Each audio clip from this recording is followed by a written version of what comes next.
Hello everyone, this is my first YouTube video. I found this awesome all wood desk at my local Goodwill. I went there for another project to find some pieces for, which hopefully I'll be able to post a video in a month or so for that one. The drawer cover there was broken off, which I saved, but I have not yet put it together. I have to go buy some hinges because those ones were broken.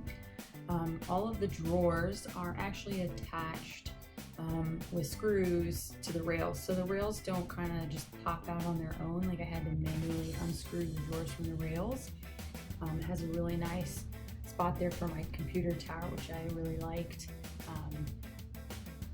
As you can see here, the price was actually $40, so $39.99 for the desk. And I got super lucky, and they were trying to reduce to clear some stock out, so I got it for 99 cents. You see here, these are some of the tools that I used. I used the square sanding sheets for hand sanding. I picked that up at Harbor Freight, real cheap. Multi-pack there is pretty cool.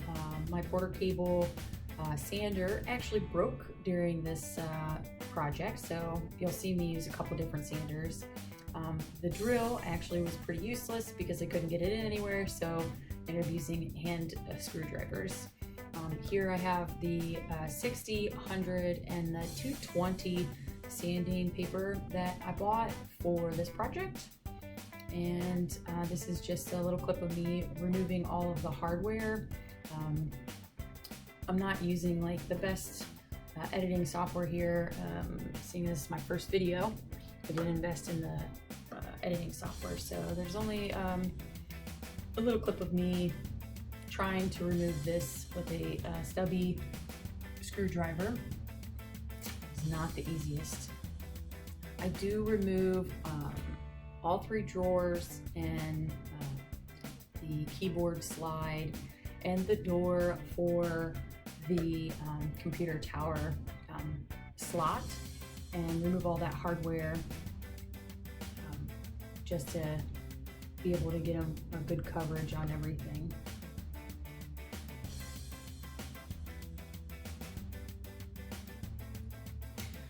Always store all of my hardware in like a little Ziploc bag because I do not have the most organized space. If I don't use a Ziploc bag, then I have little shoe-sized totes for the hardware and stuff. Then when I'm working on a project, I can try and keep it all organized. So here we're gonna get started on the sanding. I did already clean off the desk. I just used some multi-purpose cleaner and some paper towels just to wipe it all down, make sure it was nice and clean and ready for me to get started. You can see there that I've removed all the drawers. This is my first big project where I actually had to sand furniture. I do have another project that I'm working on that is coming up. I have it prepped for sanding, but I haven't actually done it yet. So this was the first one that I sanded the furniture down. I did make some mistakes. Nothing like was as easy as I thought it was going to be. You'll see in the finished project that on this desktop here, I didn't get the cleanest sand done. So there's like a kind of a two-tone where some of the stain from the previous, like the original stain, didn't come all the way out. As well as I did leave sanding marks all over the top of this desk. Since it's in my house and it was for my personal use, I'm not too worried about it. It actually looks fine. I don't have an extremely well lit home, so it's not really noticeable, and it doesn't really bother me because I still think that it turned out really nicely for my first attempt at something like this.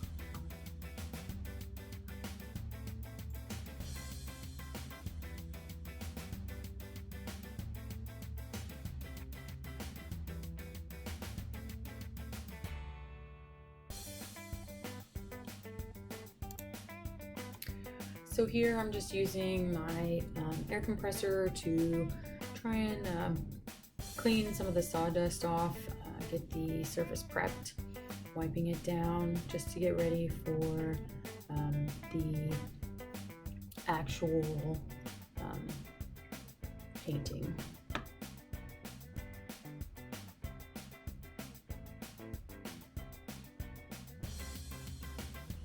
And now I'm going to trim, put painter's tape up around, along the edge.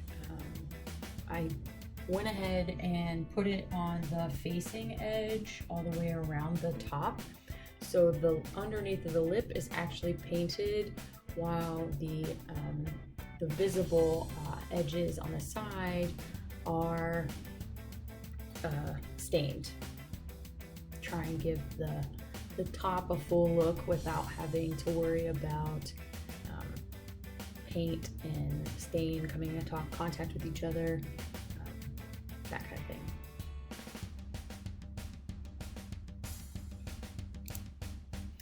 So here I'm gonna do some testing. We have Waverly chalk paint in Pool, which I love the color. Probably could have gone without using chalk paint though, just because I was not able to get as clean of a sand on the bottom half. I originally thought that I would be painting the top, so I thought the chalk paint would be great to try to see the durability of it.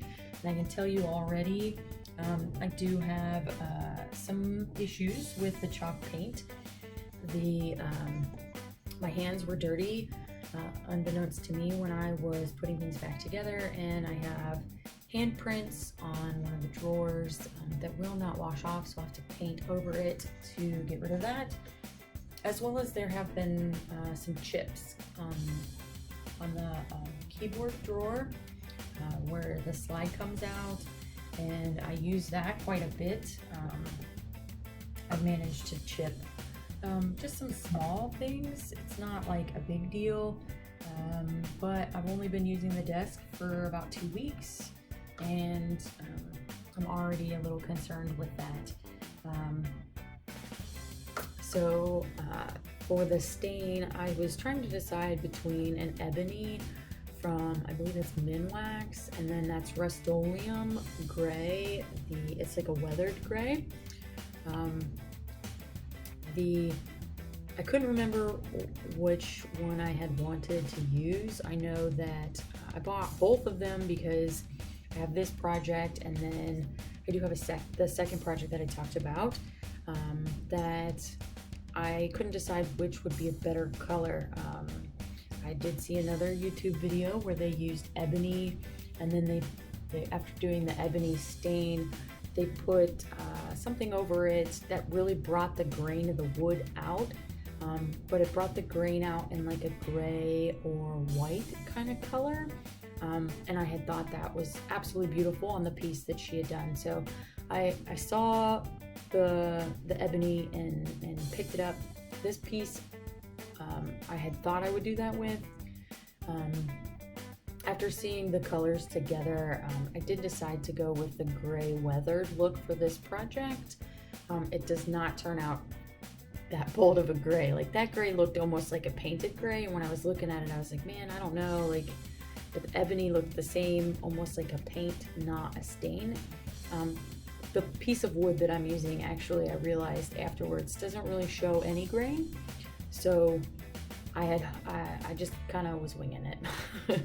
Hoping that it would turn out good, which it did. I'm glad that I went with it.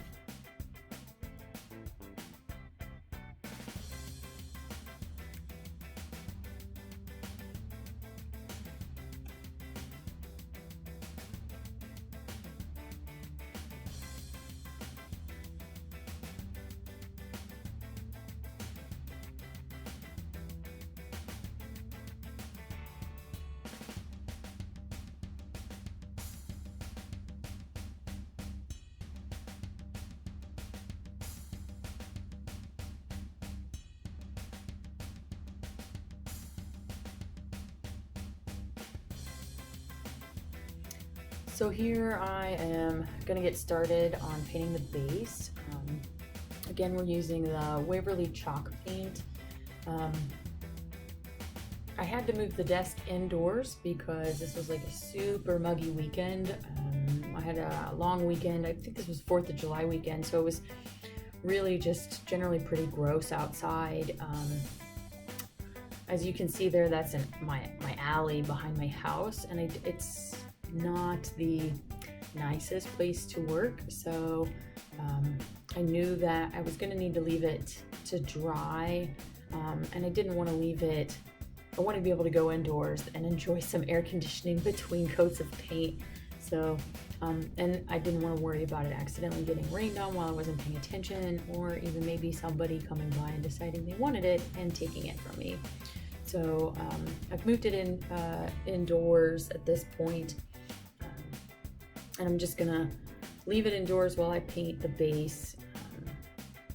I think I do take the opportunity at one point to move it outside as well, just to get some more ventilation. I end up doing, I think, 3 coats on this, just to get the right kind of coverage that I was looking for. And again, I think I'm thinking that maybe the next time some flat paint might be a better option for, at least for something like this. Here are the drawers. As you can see, the coverage isn't that great, and that's 1 coat on that. I did paint the inside of the drawers. Now that they're painted, I think I'm gonna go ahead. I don't know, shout out to Thrift Diver, or Thrift Diving, I think her name is. On her page, she did something similar with a, I think it's like a makeup desk, or like a vanity, sorry. And she actually put some craft paper inside the drawers. Now that I'm using the drawers, the texture of the paint and the durability is not quite what I wanted, so I am, in the future, I just need to pick up some Mod Podge, and I think I have plenty of pages, so I might end up doing like another video later on that's just a short little update on some of the things that I've changed about it. I think I want to do some drawer liners with just some scrapbooking paper. So here I'm staining that with the Weather Gray, and it's a learning curve again. This is the first time I've done staining in many years, probably well over 10 years. I was just a kid when my dad taught me how to do a lot of the things that I know how to do, and as I'm getting back into doing some of this stuff, I'm learning new things and trying to relearn my techniques.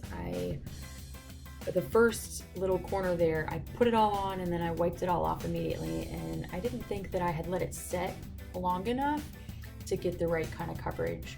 So here on the next couple of sections, I end up leaving it on longer and longer, spreading things out.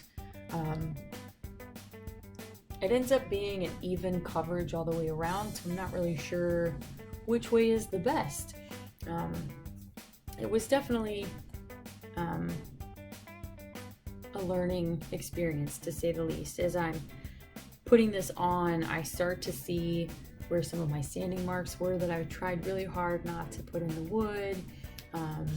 I start seeing just how my poor sanding job on the top right there, you'll see I'm noticing there's actually a little two-tone spot right there that I didn't see before I actually started putting the stain on. So definitely lessons learned. Not that I'm really upset about it. I knew that this was gonna have some mistakes in it, and I'm okay with that. Like I said, it's in my house. I'm not trying to sell it. And even if I was, I really think that the mistakes on it give it character and really make it the unique piece that it is. Just checking to make sure the camera is still working. It's really, really hot, and throughout this whole process, I had to do a lot of stopping because my poor little GoPro was overheating and kept dying on me. I think at one point I have like a garage refrigerator and I had to put it in the freezer because it was just so hot. I was really scared that my $400 camera was about to melt on me and I was gonna lose it. So it also drained the battery with all the heat that we were having. It was really gross out.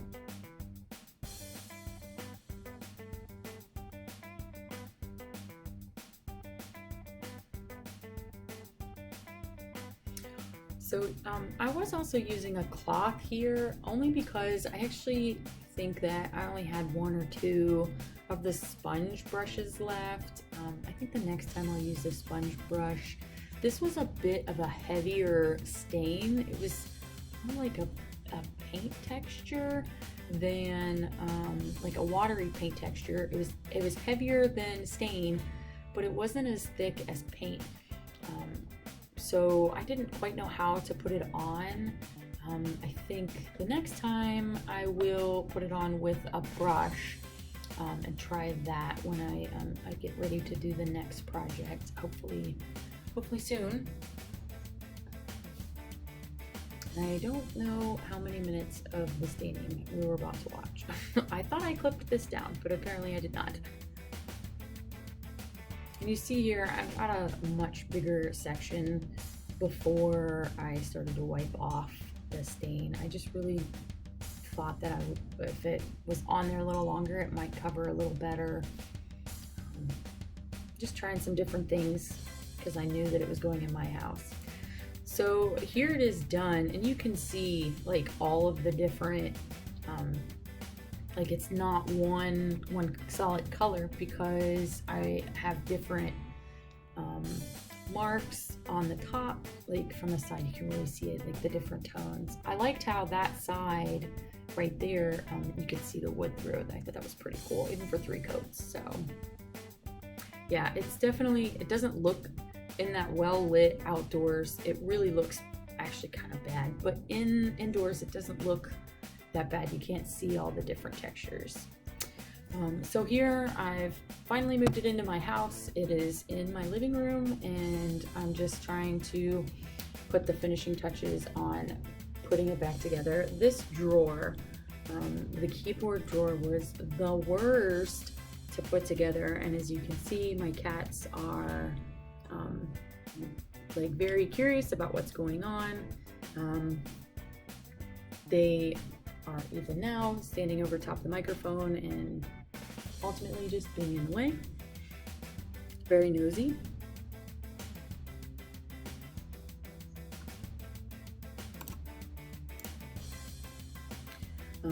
This piece was like the hardest.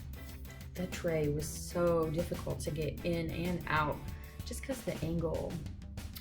So here I'm showing you the hinges that were used to put the face on that drawer.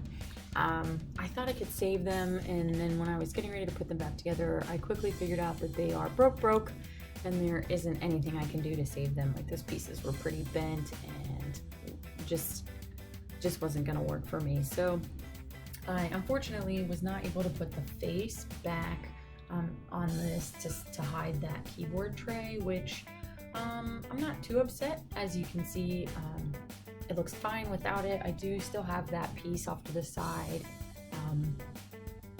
See, I told you couldn't tell quite as much indoors. The stain job there on the top isn't as bad in a lower light, but honestly, it looks great. It's not in its permanent home.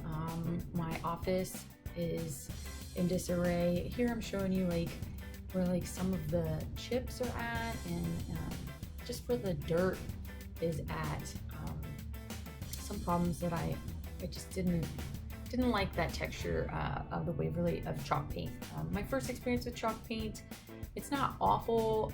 I like the flat look. I didn't want a gloss look, but I am a little disappointed that it got dirty.